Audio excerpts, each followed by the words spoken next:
Hello बच्चों, VNM chemistry में आप लोगों का बहुत बहुत स्वागत है।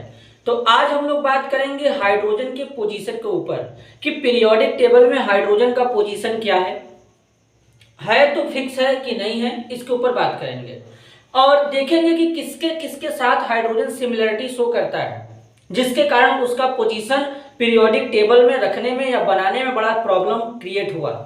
ठीक है, तो सबसे पहले मैं आपको बता दूं कि जो हाइड्रोजन है उसका पीरियोडिक टेबल में कोई पोजीशन फिक्स नहीं है, अब भी नहीं है, पहले भी नहीं था। मतलब जब बनाया गया था मेंडलीव के थ्रू पीरियोडिक टेबल, तो उस समय भी हाइड्रोजन का पोजीशन पीरियोडिक टेबल में फिक्स नहीं था।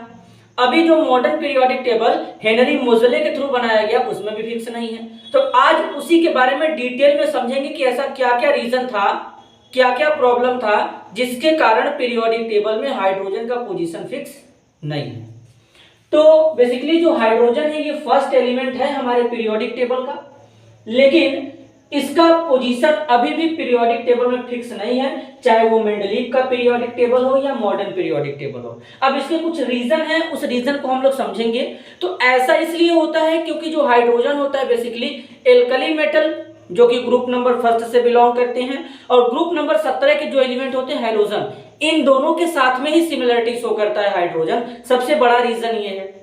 अब हाइड्रोजन किस टाइप्स का सिमिलरिटी शो करता है, तो सबसे पहले हाइड्रोजन का जो रिजेम्बलेंस है यानी सिमिलरिटी है वो हम लोग एल्कली मेटल यानी फर्स्ट ग्रुप एलिमेंट के साथ में देखेंगे।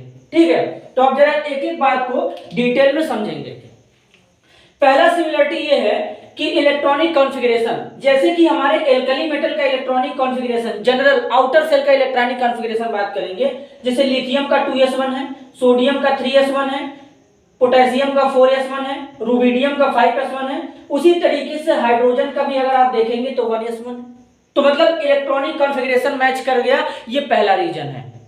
यानी एल्कली मेटल के साथ में हाइड्रोजन का इलेक्ट्रॉनिक कॉन्फ़िगरेशन मैच करता है, ये पहला रीजन है। ठीक है, चलते हैं दूसरे रीजन के ऊपर। इलेक्ट्रोपॉजिटिव कैरेक्टर, बेसिकली जो एल्कली मेटल होते हैं उनके वैलेंस शेल में एक इलेक्ट्रॉन होता है, एक इलेक्ट्रॉन डोनेट करेंगे, मोनोवैलेंट कैटायन का फॉर्मेशन करेंगे। सर मोनोवैलेंट कैटायन का मतलब बताओ, जिनके ऊपर एक पॉजिटिव चार्ज होता है, कब क्रिएट होगा? एक इलेक्ट्रॉन डोनेट करने के बाद। तो बेसिकली अगर हम देखें सोडियम एक इलेक्ट्रॉन डोनेट करेगा तो सोडियम कैटायन बनाएगा या सोडियम आयन बनाएगा। ठीक इसी प्रकार से हाइड्रोजन जब एक इलेक्ट्रॉन डोनेट करेगा तो हाइड्रोजन आयन बनाएगा। इस हाइड्रोजन आयन को लेकिन प्रोटॉन कहते हैं। सर हाइड्रोजन प्लस आयन जो है इसको प्रोटॉन क्यों बोलते हैं? क्योंकि इसके पास इलेक्ट्रॉन जीरो है, न्यूट्रॉन जीरो है, केवल एक प्रोटॉन बचता है, तो इसके बेसिस पे H प्लस को प्रोटॉन कहते हैं। तो ये दो सिमिलरिटी हो गया यहाँ पे।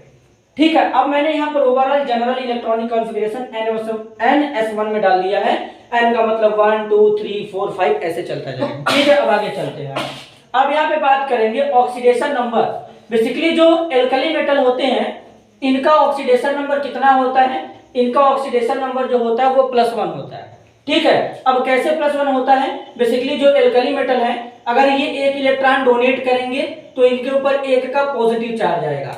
एक पॉजिटिव चार्ज आने का मतलब इनका ऑक्सीडेशन नंबर कितना होगा?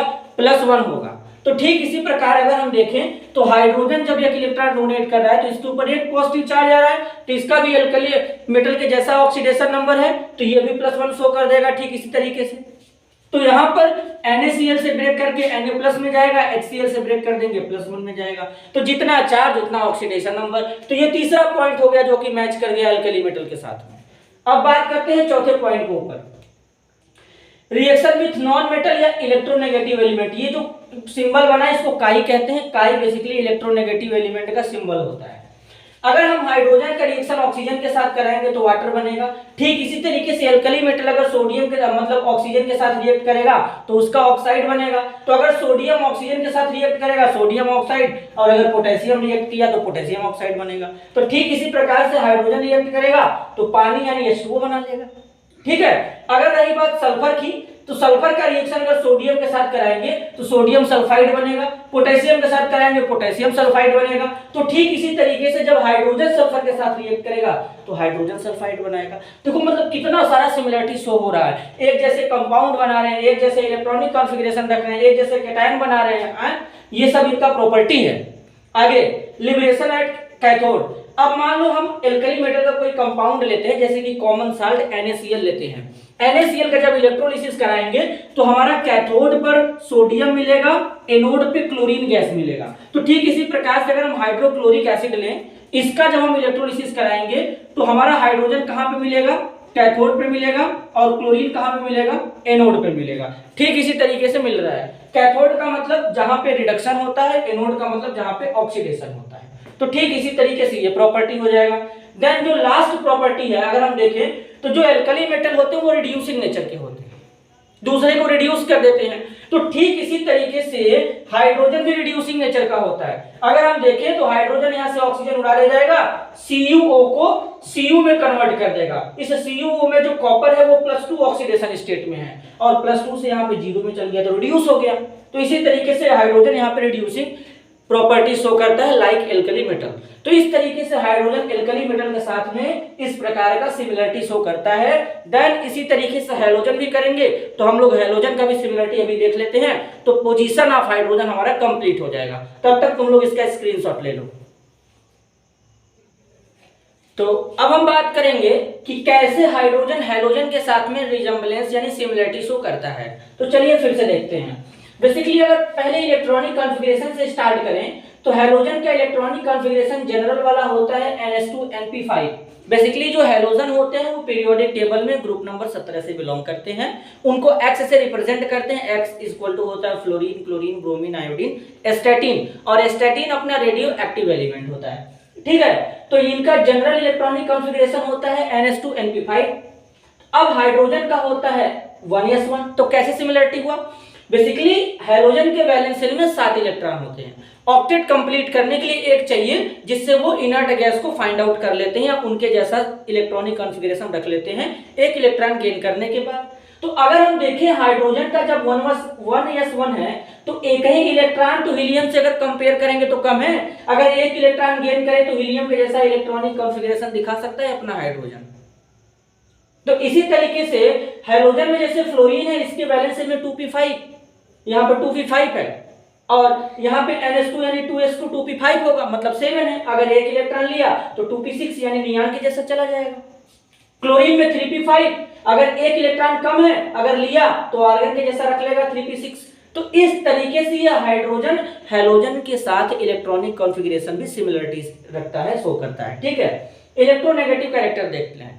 पूरे पीरियोडिक टेबल में अगर हम ये बोल के बात खत्म करें कि सबसे ज्यादा इलेक्ट्रोनेगेटिव एलिमेंट कौन होता है सर, हैलोजन होते हैं। तो हैलोजन क्या करते हैं, इलेक्ट्रॉन को गेन करते हैं, मोनोवैलेंट एनायन बनाते हैं। मतलब मोनोवैलेंट एनायन का मतलब बताओ सर, जिसके ऊपर एक नेगेटिव चार्ज होगा। तो ठीक इसी तरीके से हाइड्रोजन भी एक इलेक्ट्रॉन लेगा, मोनोवैलेंट एनायन बनाएगा। अगर हैलोजन बनाएगा तो उसे हैलाइड आयन बोलेंगे, और हाइड्रोजन बनाएगा तो उसे हाइड्राइड आयन बोलेंगे। ठीक है, अब आयोनाइजेशन पोटेंशियल, आयोनाइजेशन एनर्जी की बात करते हैं। हैलोजन और हाइड्रोजन का जो आयोनाइजेशन पोटेंशियल या आयोनाइजेशन एनर्जी होता है वो लगभग सिमिलर होता है। इस बात को हम लोग याद रखेंगे। ठीक है, next property oxidation number. Halogen जब एक इलेक्ट्रॉन लेगा तो एक नेगेटिव चार्ज आएगा, हाइड्रोजन जब एक इलेक्ट्रॉन लेगा तो एक नेगेटिव चार्ज आएगा। इसका मतलब इनका ऑक्सीडेशन नंबर क्या होगा सर, -1 होगा। चार्ज मतलब ऑक्सीडेशन नंबर। आगे चलते हैं। अब डाई एटॉमिक मॉलिक्यूल, जैसे हैलोजन X2 बनाता है तो X2 की जगह F2, Cl2, Br2, I2 हो सकता है। तो हाइड्रोजन भी तो H2 बनाता है, तो ये प्रॉपर्टी भी मैच कर गया। Next, liberation at anode. अगर NaCl का इलेक्ट्रोलिसिस करेंगे तो क्लोरीन हमारा एनोड पे मिल रहा है। तो अगर हम सोडियम हाइड्राइड का इलेक्ट्रोलिसिस करें तो हाइड्रोजन कहां मिलेगा, एनोड पे मिलेगा। जस्ट लाइक हैलोजन के जैसा प्रॉपर्टी शो कर रहा है।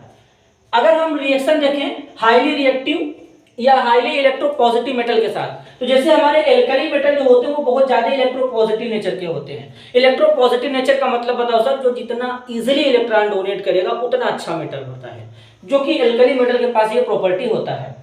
तो हाइड्रोजन जब अगर हमारा सोडियम के साथ रिएक्ट करेगा सोडियम हाइड्राइड बनाएगा। ठीक इसी तरीके से अगर हमारा हैलोजन रिएक्ट करेगा तो सोडियम हैलाइड बनाएगा। तो जैसे अगर हम क्लोरीन यहाँ पे लिए हैं तो क्लोरीन सोडियम के साथ रिएक्ट करेगा तो क्या बनाएगा, सोडियम क्लोराइड बनाएगा। तो ये भी एक प्रॉपर्टी मैच कर गया। ठीक है, तो यानी ये रिएक्शन जो है ये हाइड्रोजन के ऑक्सीडाइजिंग कैरेक्टर को दिखाता है। और कुछ समय पहले हम लोग इसका रिड्यूसिंग नेचर भी देखे थे।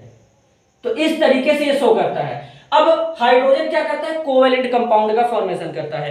कोवेलेंट कंपाउंड का मतलब जो कंपाउंड कोवेलेंट बॉन्ड के थ्रू बनता है, और कोवेलेंट बॉन्ड का मतलब जहां पे इलेक्ट्रॉनों का शेयरिंग होता है। तो जैसे CH4 है, अमोनिया है, वाटर है, ठीक इसी प्रकार से हैलोजन भी हमारे कोवेलेंट कंपाउंड का फॉर्मेशन करेंगे, CCl4 NCl3 Cl2O। ठीक है, तो ओवरऑल कंक्लूजन क्या निकल के आया, कंक्लूजन ये निकल के आया कि अभी भी पीरियोडिक टेबल में हाइड्रोजन का पोजीशन फिक्स नहीं है, कंट्रोवर्सी है, इसका कोई भी प्रॉपर पोजीशन असाइन नहीं किया गया है। इसलिए हाइड्रोजन को न्यूक्लियस या रफ एलिमेंट कहते हैं। न्यूक्लियस का मतलब होता है नटखट। 30 टाइप्स का एलिमेंट हाइड्रोजन को मान के चलते हैं। हाँ, लेकिन तुम अगर पीरियोडिक टेबल खरीदते हो, देखोगे तो पीरियोडिक टेबल में एल्कली मेटल के ऊपर जस्ट हाइड्रोजन लगाया जाता है। ऐसा इसलिए किया जाता है कि वो बहुत ज्यादा लाइटेस्ट मेटल है, एटॉमिक नंबर 1 है, इसलिए वहां पे रख देते हैं। लेकिन अभी भी इसका पोजीशन फिक्स नहीं है। और बेसिकली जो हाइड्रोजन होता है अपना, ये नॉन मेटल होता है। क्या होता है सर, नॉन मेटल होता है। सिमिलरिटी तो मेटल के साथ में भी शो किया, नॉन मेटल के साथ में भी सिमिलरिटी दिखा लिया, लेकिन ओवरऑल कंक्लूजन ये निकल के आया कि हाइड्रोजन हमारा नॉन मेटल होता है, मतलब अधातु होता है।